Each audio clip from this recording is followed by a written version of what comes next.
unbox my new insulin cooler with me from DISONCARE.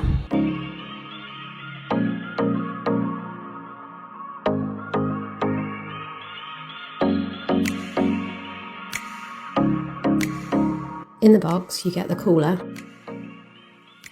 the cold storage bottle, which you put in the freezer for 6 to 8 hours and then leave outside of the freezer for 5 to 15 minutes before popping into the cooler. You also get an emergency bottle, which just needs some ice cold water putting into it, and then you can put that straight into the flask.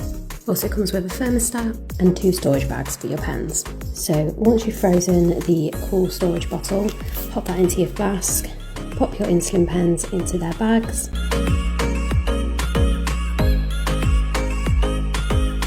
Pop them in the cooler, and you're good to go. No more worrying about whether your insulin will be kept cool enough.